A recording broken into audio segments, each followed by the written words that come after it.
Welcome to the deep dive. Today we're digging into ATAO genetics.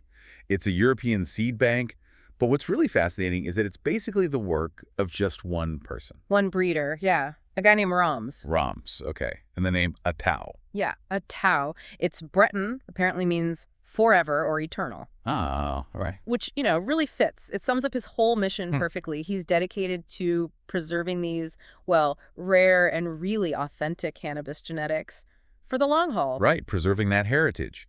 He's in Brittany, and our sources say he's been doing this since 2009. That's right, quite a commitment. Yeah, And his core principle, it seems, is all about the genetic diversity of cannabis, keeping that breath alive. yeah, that definitely came through. It's not about chasing the latest hybrid trends for him. Not at all. He's really focused on selecting and carefully refining the classics, Hmm. the landrace strains, the heirlooms. Foundational stuff. Exactly. Genetics with real history from places like Pakistan, Afghanistan. Thailand, Colombia, Right. the original homes.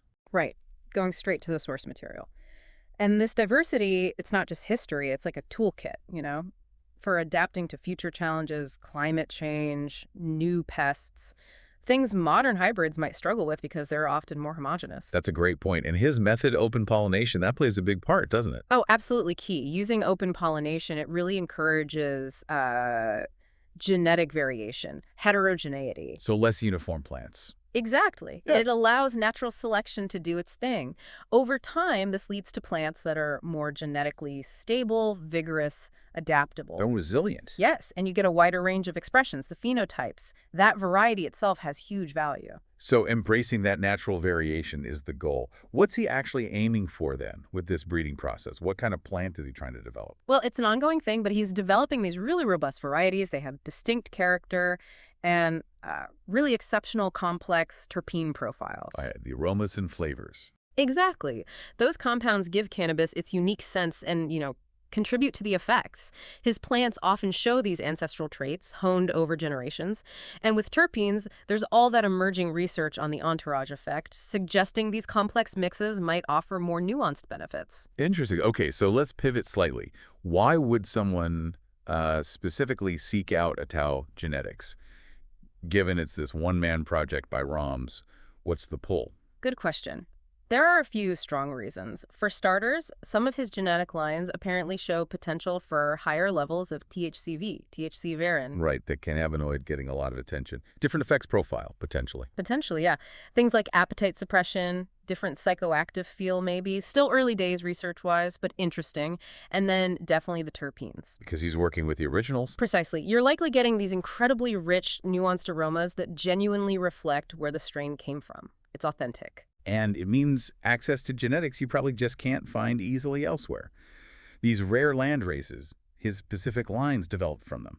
Very different from mainstream stuff. Totally different. So, if you're a researcher looking at the basic building blocks of cannabis, For a collector. or a collector valuing rarity, or a connoisseur after unique tastes and effects, or even another breeder wanting original material to work with, Rom's project, ATAO Genetics, it offers something genuinely unique.